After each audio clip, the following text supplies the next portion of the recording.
네, 어제에 이어서 특집 코스닥 천이 보인다. 오늘도 이어가겠는데요. 오늘은 신영증권 서정연 산업분석팀장 모시고 하반기 코스닥 유통, 의류 등 산업 전반에 대해서 살펴보도록 하겠습니다. 어서 오십시오. 안녕하십니까. 자, 상반기 코스닥 시장 특징은 역시 주도주, 시총 상위 종목들을 중심으로 이렇게 끌어간 것 같아요. 근데 신영증권에서 보시는 상반기 코스닥의 특징 어떤 건가요?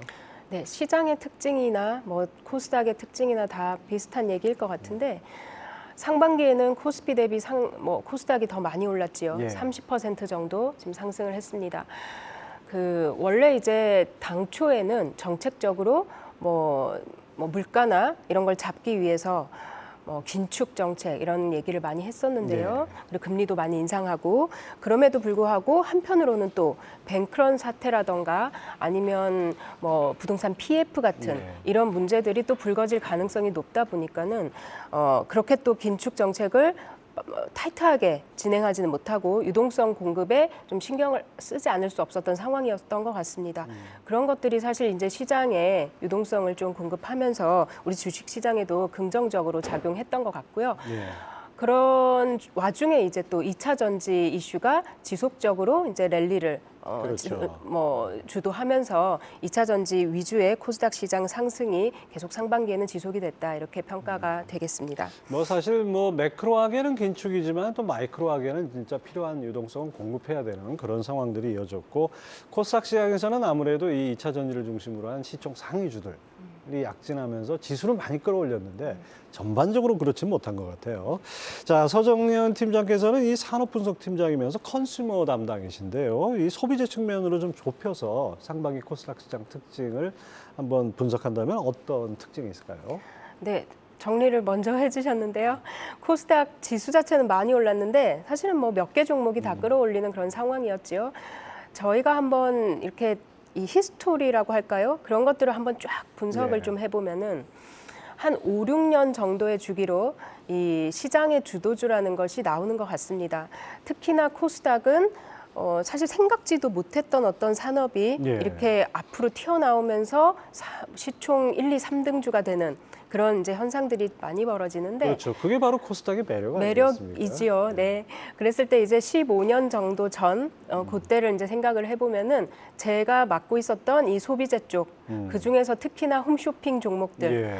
지금도 홈쇼핑 많이들 하는 분들 계시지만은 그 당시에는 사실 이 TV 보고 계시는 이 시간에도 예. 이 시간대도 홈쇼핑이 많이 이제 구매가 되는 그런 시간인데 GS 홈쇼핑, CJ 홈쇼핑 이런 회사들이 지금은 이제 단독 상장이 안 되고 다 흡수가 됐지만 네. 그때는 코스닥 상위주 1등주, 3등주 그랬습니다. 그런 적도 있었군요. 예, 그래서 지금 생각해 보면은 상당히 그랬을 때가 있어 할 정도로 감회가 새로운데요. 그 이후에를 이제 또 주도했던 주도주들은 헬스케어 종목들입니다. 그래서 지금도 이제 바이오나 이런 종목들은 상위주가 상당히 많지만 그때 이제 코스닥에 대부분 포진을 하고 있었습니다. 예.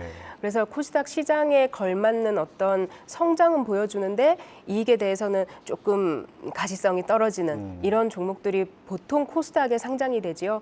그래서 코스닥에서 당시에 이제 헬스케어가 그 다음 랠리를 이어갔다라면은 최근 한 2, 3년 정도는 2차 전지 이런 배터리 주식이 또 주인공이 되는 이런 모습이 나왔네요. 예, 그렇죠. 코스닥의 이 산업의 역동성을 보여주는 거고 어떻게 보면 코스닥은 실적보다 기대를 바탕으로 그렇게 움직이는 시장이 아닌가 싶은데요. 사실 고금리 상황이 지속되고 고물가의 소비 위축 역시 계속 이어지는 그런 상황입니다.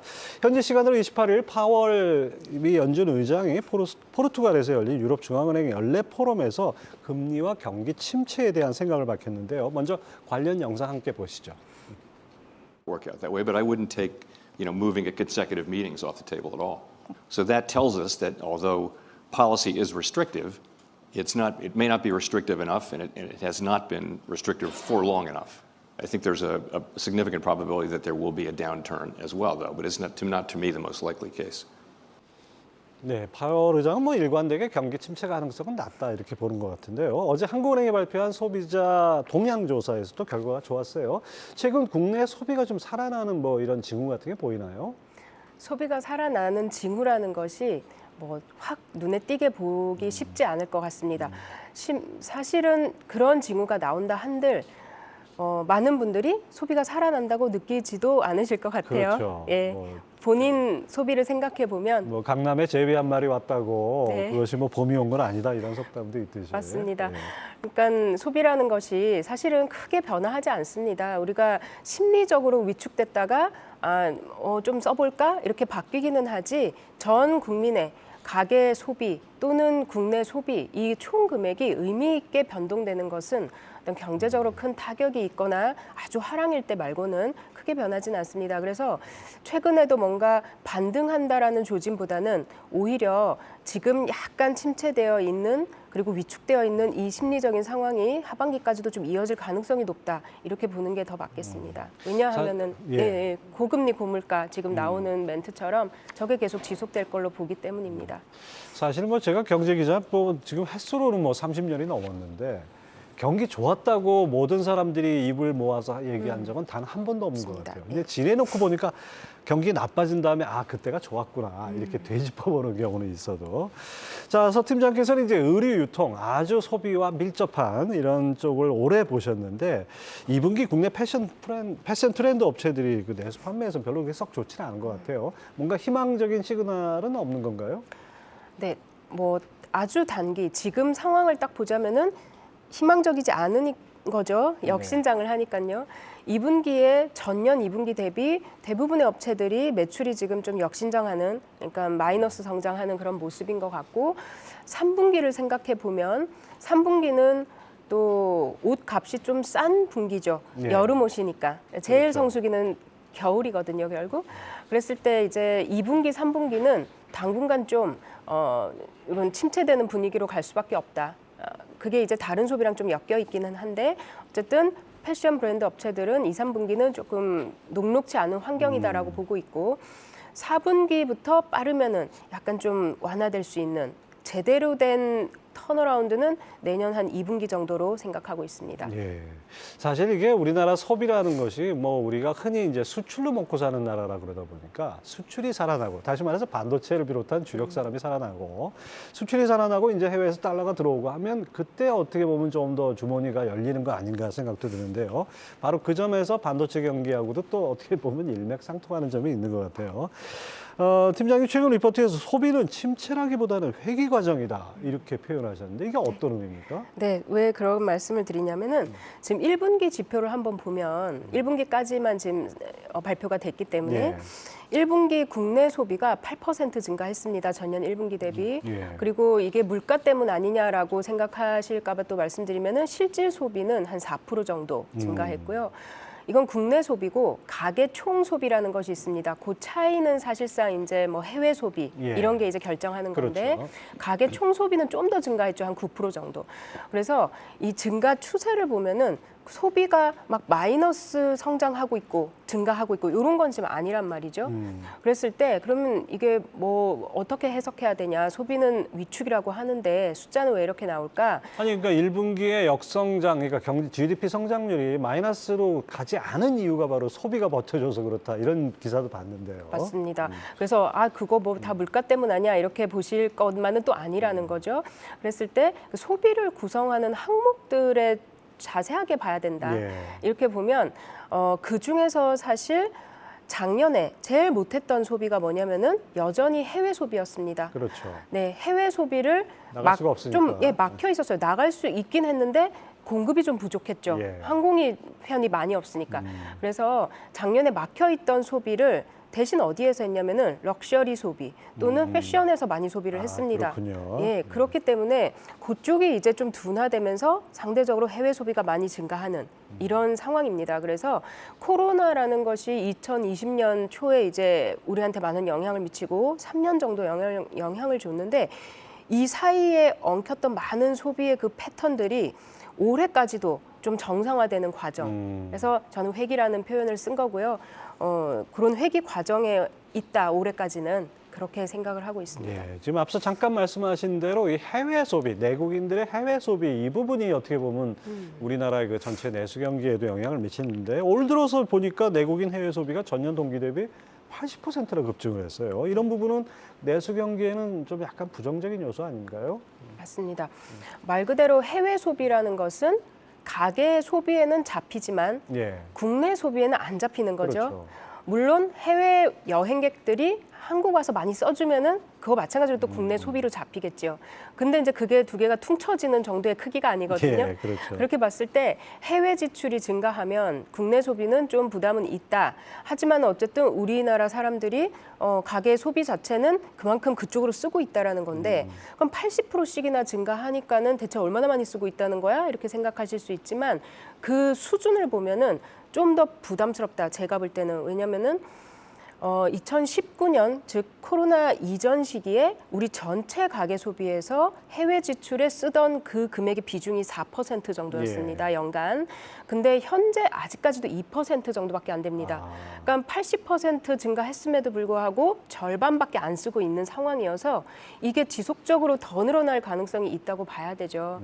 그렇게 봤을 때는 그러면은 국내 소비 중에서 해외 소비가 더 늘어날 거기 때문에 다른 쪽은 조금 더 위축될 가능성 이렇게 봐야 될 것 같습니다. 아무래도 뭐 작년 상반기가 워낙 이제 바닥으로 꺼져 있던 상태니까 전년 동기 대비로는 이제 증가율이 80%나 되지만 아직은 그 과거 수준에 못 미친다 이런 말씀이네요. 네. 어쨌든 간에 이제 해외 소비가 늘어난다면 또 뭐 직접되는 게 면세점인데 면세점 상황이 궁금합니다. 코로나19 때는 사실 뭐 거의 고사 직전까지 갔다 이런 얘기까지 있었는데 요즘 해외 여행객들 좀 늘면서 조금 살아나는 기미가 보이죠? 네, 맞습니다. 당연히 그러면 이렇게 많이 해외 소비를 하는데 해외 현지뿐만 아니라 면세점도 많이 쓰지 않을까 이렇게 생각하시죠. 면세점은 약간 두 가지 측면에서 아직까지 완전히 회복됐다고 보지는 않습니다. 예. 하지만 이제 긍정적으로 저희가 계속 전망은 하는데요. 5월 달 데이터가 최근에 나왔기 때문에 좀 간략히 말씀드리면은 5월 한국의 면세점 업체의 전체 판매액은 전년 5월 대비 20%대 감소했고 올해 4월 대비해서는 또 2% 정도 감소했습니다. 그러면은 왜 감소하지? 엄청 많이 늘었을 것 같은데 이렇게 생각하실 수 있는데 이 고사 직전까지 갔다라는 그 코로나 시기 이때 고객이 없지 않았습니다. 누구였냐면은 중국 대형 보따리상 저희가 따이고라고 하죠. 따이공이라고 예, 하는데. 그래서 대형 따이공들에게 상당한 수준의 수수료를 지급하면서 왜냐하면 고객이 거기밖에 없기 때문에 우리로서는 상당히 많은 할인폭을 제공할 수밖에 없는 상황이었죠. 울며 겨자 먹기로 팔았던 맞습니다. 셈이네요. 매출이 많이 망가지지 않았던 이유가 그쪽 매출 처가 있었기 때문이고 대신 마진은 상당히 우리가 희생을 많이 했었습니다. 근데 이제 회복이 될 것 같으니까 면세업자들 예를 들면 호텔신라, 뭐 롯데호텔, 비롯 신세계 면세점 이런 회사들이 그 저마진 고객을 줄이겠다. 대신 고마진 고객인 여행객들을 대상으로 더 많이 팔겠다. 이런 전략으로 1월부터 돌아섰습니다. 그러면서 매출은 감소하는 모습을 보이고 있지만 사실 수익성은 거의 2배로 올라가는 그런 모습입니다. 뭐 그런 측면에서 상당히 긍정적으로 볼 수도 있을 것 같아요. 오히려 실속 있는 장사를 한다 이렇게 표현해도 될 것 같죠. 맞습니다. 자, 패션 소비가 뭐 전체적으로 좀 연중 내내 둔화되는 추세지만은 그런 가운데서 ODM 수준은 아주 지속적으로 늘고 있다. 이거 상당히 반가운 소식인데 네. 늦어도 4분기부터는 국내 ODM 업체 업황이 턴어라운드 할 것이다. 이렇게 기대해도 될까요? 네, 지금 아까부터 4분기라는 표현을 계속 한 2번 쓰는데요. 한국의 패션 브랜드 업체들은 빨라야 4분기부터 좋아질 것 같다. 네. ODM 제조업체들은 늦어도 4분기부터는 좋아질 것 같다. 이게 이제 약간 어감의 차이죠. 그렇죠. ODM은 미리 생산해서 공급해야 되니까. 네, 맞습니다. 그러면 이제 ODM은 왜 좋다라고 하냐? 미국 패션은 경기가 좋나? 이렇게 또 반문할 수 있겠는데요. 미국 패션 경기도 우리랑 뭐 별 다를 바 없습니다. 근데 이 시점이 좀 다릅니다.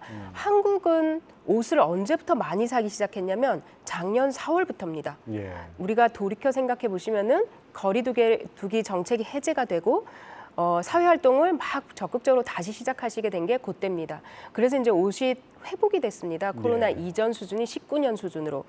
그런데 미국 같은 경우는요. 그렇게 우리처럼 타이트하게 정책을 쓰지 않았기 때문에 2021년에 이미 패션 소비가 많이 회복이 됐습니다.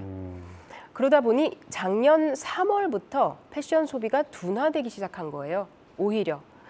그런데도 불구하고 이 발주는 많이 한 거죠. 업체들이. 예. 경기가 좋다라고 판단하니까. 그게 재고로 쌓이게 되면서 오히려 작년 하반기부터 미국 업체들이 지금 재고 조정을 많이 하고 있거든요.